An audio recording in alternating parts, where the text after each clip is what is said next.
Guys, cue a little less conversation because we're going Ocean's 11 here with Syracuse. This is a high risk, high reward team. Cliff notes: we got the full Dino Babers experience last year when they started 6-0, and boy, it was a fun start to the regular season. Right? I mean, they crushed Louisville. They broke Garrett's heart. They won a wild game against Purdue, which was one of the wildest games I've ever watched on TV. They squeak by Virginia. They beat NC State down Devin Leary, and then the Great Awakening happens, and they lose a heartbreaker to Clemson. And it was like that was the straw that broke the camel's back, right? Like Garrett Schrader could only run for his life so many times before the L's just start rolling in. They He got lose, injured last year too, did he not? and he did it, Yeah. but because that offensive line was horrific. Yes, absolutely. So Syracuse, if you're going to compete this year, you gotta protect your quarterback. That's kind of my big linchpin for them.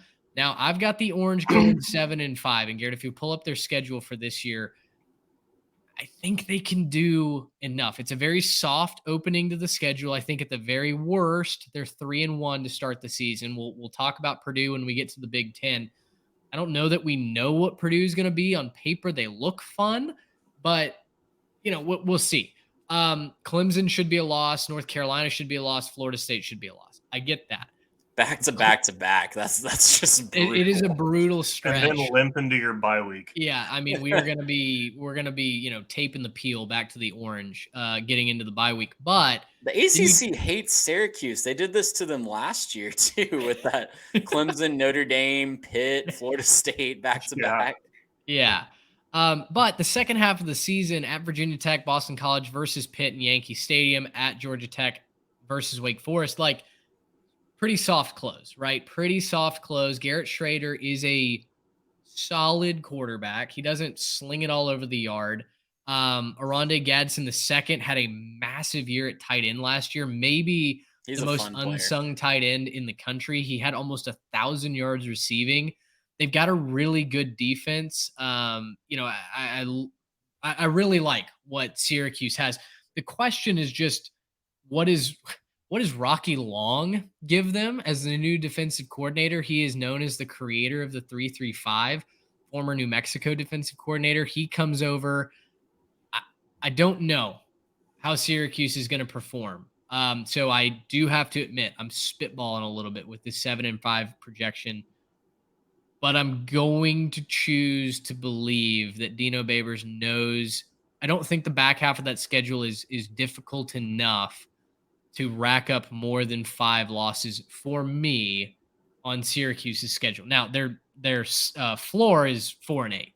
They could have a big old slide if Garrett Schrader goes down again. If they can't establish a running game, which last year they really struggled to, even with Sean Tucker, that offensive line stunk. Actually, one of the craziest notes that I found in all of this research, Schrader was running for his life. He was sacked 43 times last year. Let's see here. So left tackle, left guard, and right guard are all returning starters. They allowed a combined 4 sacks. That meant from the right tackle and the center position were attributed 39 sacks last year. They gave up 43 total. The center and the right tackle were accused of giving up 39. Not very good. No. They bring in Joe Moore from Richmond and John Ray Reed from Hutchinson Community College. Now, both performed well in their respective leagues, not the FBS, right? Not the ACC. So some question marks with Syracuse. I think you can get the Orange to 7 wins in a bowl game. Any thoughts from you guys quickly? Yeah, I mean, look, it's Syracuse. They kind of were living by a prayer and a dream last year in the first half of the season. I think we all kind of saw that second half coming when you looked at the schedule and you saw the uptick in the, teams that they were playing against, just to be quite honest. But I think you're out spot on. They're going to be a borderline bowl team. There's a lot of these teams in this tier that are going to be a borderline bowl team if they stay healthy and they do what they're best at, which for Syracuse is Garrett Schrader doing just enough on offense and making things happen. Then they'll make it to a bowl. If those things fall apart, they won't make it to a bowl. It's really that simple. Yeah, and they're gonna fall apart. It's 4-8 for me for Syracuse. Sorry, I see 4-8. I don't think it's a great year for them. I don't think Garrett Schrader's dynamic enough to do anything that's going to be really special. Don't see the playmakers around him that much. Obviously, the tight end we just talked about that pretty good, but losing can be contagious.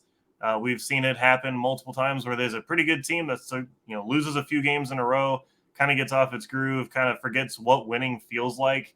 And I think that win against Army is going to feel like a long way away when they're playing, Thursday night versus Virginia Tech on the road. That's going to be a tough one to kind of get up for after a bye week, kind of a sleepier bye week where you probably got to lick your wounds after 3 losses. I don't know. I think losing is going to be pretty contagious. I think they lose a bunch down the stretch. I know it's kind of a soft close, but I think they lose a bunch down the stretch, and it's not a great year for Syracuse. Shout out their defense that has maybe the best nickname in the game. They call themselves the Mob. So I really like that. Marlo Wax, Caleb Kwetchiku, menaces at the linebacker and edge rusher position, respectively. Gracious him! How about that?